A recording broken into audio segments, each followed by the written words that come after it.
As the movie begins, we meet three juvenile criminals who have been arrested for different offenses. Davis, aged 16, has been convicted of drug possession with the intention to sell, whereas Angel, aged 15, is found guilty of assault and auto theft. Likewise, Butch, aged 17, has been convicted of assault on a correctional officer at a different juvenile facility. These teenagers are transferred to Enola Vale Youth Correctional Center, just one of the many juvenile detention facilities for troubled teenagers that the system doesn't know what else to do with. Following this, Officer Sands, the superintendent of the correctional center, conducts the initial intake process for the boys.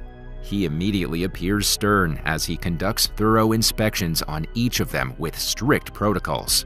His main focus is on Butch, recognized for his aggressive nature and his previous offense of injuring an officer at another facility.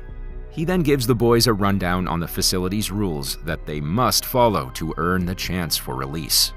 Afterward, Officer Goodyear, a correctional officer and unit supervisor, escorts the boys to their designated unit. He then encourages them to show good behavior during their time in the correctional facility to get an early release. He also provides them with an overview of the ranking system of the inmates, with Level 1 being the starting point. Moving up to Level 2 involves being appointed as a trustee, a status granted to inmates who demonstrate positive behavioral changes. These trustees are set apart by their black polo shirts. Officer Goodyear then warns them that harming themselves or others could result in being placed in the special unit. These inmates are set apart by their distinctive orange suits. He goes on to explain that routine evaluations determine whether an inmate is inclined towards change or likely to remain in the facility for an extended period. Ultimately, the officer reassures the boys that they will be fine as long as they abide by the rules and quietly serve their time within the facility. Later in the dining hall, an inmate and trustee named Banks maliciously drops hot beans on Butch's hands. He goes to take a seat across from a fellow inmate named Max, who notices his injury and advises him to ignore such bullies. He explains to Butch that the most effective strategy for surviving in the facility is to keep a low profile, assuring him that eventually the bullies will lose interest and leave him alone. The following morning, all the inmates are assigned cleaning duties throughout the facility. Banks and his friends, Looney and Eckersley, target the new inmate, Davis. Asserting their dominance, they intimidate and bully him into surrendering his new boots. In the end, Davis is left with worn-out boots, with no choice but to comply with their demands. Shortly after, Officer Goodyear discovers Butch standing drowsily during his cleaning duties and orders him to continue. As he leaves, Banks and his friends begin taunting Butch and spitting on him from the floor above. Upon noticing him slacking off from a distance, the officer orders Butch to return to work. Fortunately, this causes the bullies to leave him alone, at least for the time being. That night in the dorm, Banks wakes up his companions and approaches Butch's bunk while he sleeps. In a display of their power, the trio covers Butch's mouth and mercilessly attacks him before leaving him miserable in his bed. The next morning, Officer Goodyear notices bruises on Butch's face and questions him about their origin. However, he doesn't give up any names and insists that he simply slipped and fell. The officer remains unconvinced by his explanation and suggests that they could file a report on the incident. Later, Officer Goodyear takes Butch to Officer Sands, who questions him about his injuries. Despite their efforts, he refuses to give out any information about his attackers and is confined to the solitary unit as a result. In the meantime, when Davis is alone, Banks and his friends approach him and offer him some cocaine to try. Without hesitation, he takes a hit, only to realize that it's unlike any he's experienced before. Banks then reassures him that the drug is strong because it's pure. Soon after, Davis begins to feel drowsy and experiences an unfamiliar high that leaves him unable to open his eyes. Initially appearing concerned, the bullies soon start mocking him and even drawing on his face while he struggles to breathe. Eventually, they retreat from the dorm as Davis panics due to the effects of the unknown substance. Shortly after, Officer Goodyear discovers him crawling towards the door, pleading for help. He quickly escorts Davis to the shower and gives him a solution to induce vomiting and expel the harmful substance from his system. After helping him to clean up, the officer transfers him to the solitary unit, where he can be isolated and monitored for his safety as he recovers from the effects of the drugs. It becomes evident that despite efforts at surveillance, drug abuse, along with psychological violence and terror, remain prevalent in the facility. The following day, both Davis and Butch are released from solitary confinement. As the inmates gather in the common room, some watch TV while others engage in a game of table tennis on the opposite side of the room. However, the situation quickly escalates when Looney and Eckersley begin hurling derogatory remarks at Davis, and even go so far as to throw the tennis racket at him. Fed up with the harassment, Davis decides to stand up for himself. However, before he can take further action, Butch enters the room and immediately unleashes his pent-up anger towards Looney. He then sets out to find Banks, the instigator of much of their torture.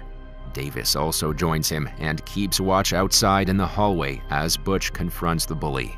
Subsequently, Butch saves the worst for Banks and brutally beats him up in the restroom. Seizing the opportunity, Davis retrieves his boots and the two discreetly return to their dorm. Upon discovering Banks and his gang injured, Officer Goodyear questions them about the assailant, but they refuse to reveal any names. However, he begins to suspect that Butch is behind the attack, seeking revenge for the torture they had to face. Shortly after the incident, Officer Goodyear approaches Butch in the dorm and scolds him for retaliating, which could have serious consequences. Growing increasingly frustrated with the smug attitude, the officer then challenges him to a fight. Despite visibly boiling with anger, Butch surprises him by refusing to give in to his rage.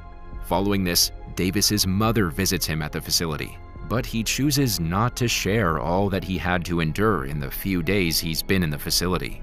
She then informs him that she's initiated a lawsuit against the institution for its failure to provide adequate supervision, resulting in her son being subjected to severe bullying.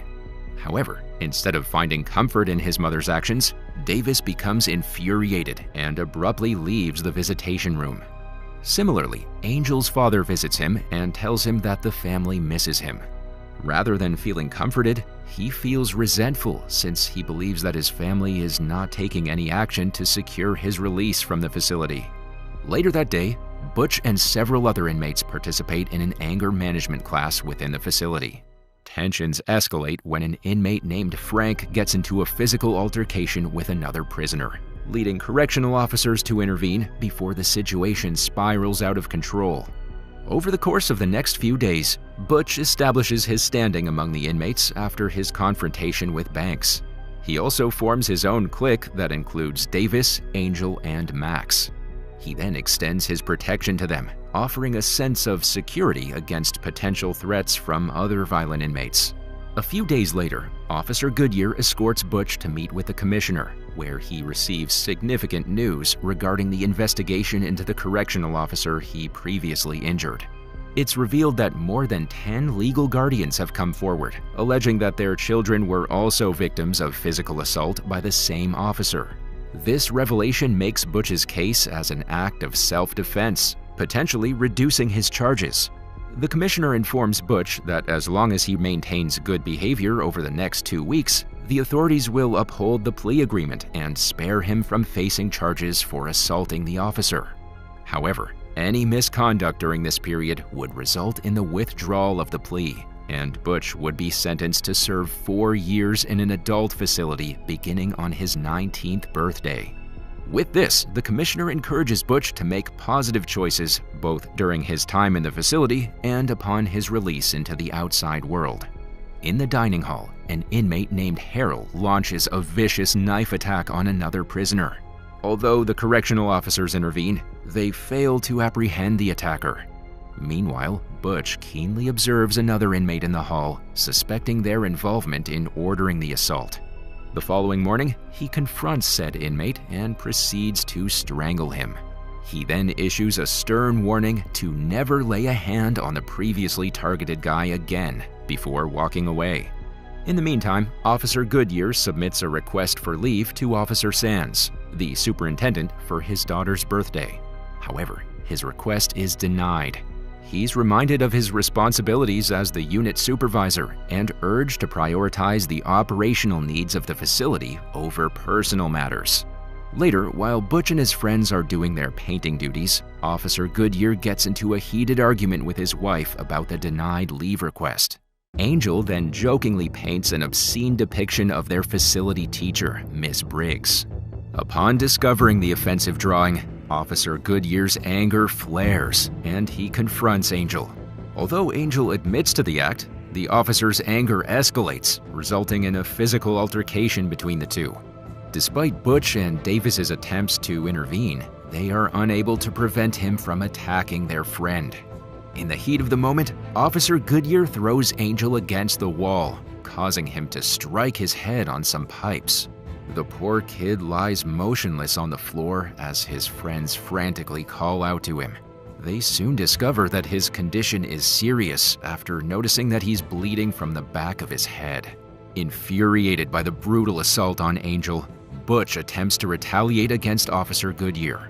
However, before he can act, other officers intervene and subdue the inmates. The situation remains tense, although they desperately claim to have no part in the altercation and plead for attention to their friend's condition. As the chaos unfolds, Officer Goodyear appears visibly guilty for his actions. The other correctional officers single out Butch, known for his aggression, and place him in solitary confinement. Simultaneously, Angel is rushed away to the hospital for urgent medical attention, while the other inmates watch with concern. Taking advantage of Butch's absence, Looney and Eckersley seize the opportunity to take revenge on Davis. They locate him in the laundry room and subject him to a brutal beating. The attack escalates as they violently rape him before finally walking away. Moments later, another inmate stumbles upon the scene. His horrified and concerned expression convey the severity of Davis's traumatized state. Elsewhere, Officer Goodyear calls the hospital to inquire about Angel's condition, only to receive devastating news. Angel has tragically passed away over 2 hours ago. The following morning, Butch is released from solitary confinement and proceeds to the dining hall. Davis then approaches him to talk, but he remains closed off. That night, Davis requests permission to use the phone to contact his mother, but the officer on duty denies his request. Despite his persistent pleas, the officer assumes that he's homesick and insists that he can wait until morning to make the call. Feeling helpless and with no one to turn to, Davis returns to his bunk and tragically ends his life by slitting his wrists. Following the devastating news of Angel and Davis's deaths, the inmates unite to initiate a hunger strike during breakfast as a form of protest. Suddenly, the atmosphere becomes charged as the inmates, led by Frank, begin chanting "Dead," expressing their collective sorrow. Suddenly, Butch loses control of his anger and hurls a chair against the wall, sparking a chaotic prison riot. The riot quickly escalates as inmates turn on the correctional officers, unleashing their pent-up frustration. Butch then targets Looney and mercilessly attacks him as revenge for his role in his friend's assault. In the midst of the chaos, the officers retreat briefly before returning in riot gear, armed with tear gas and rubber bullets to control the situation. During the commotion, Butch seizes the opportunity to escape from the facility. He manages to break through multiple doors and finally reach the yard outside. However, his taste of freedom is short-lived, as the officers quickly apprehend him and break his leg to prevent his escape. Butch is ruthlessly beaten and dragged back inside the building as the movie comes to an end.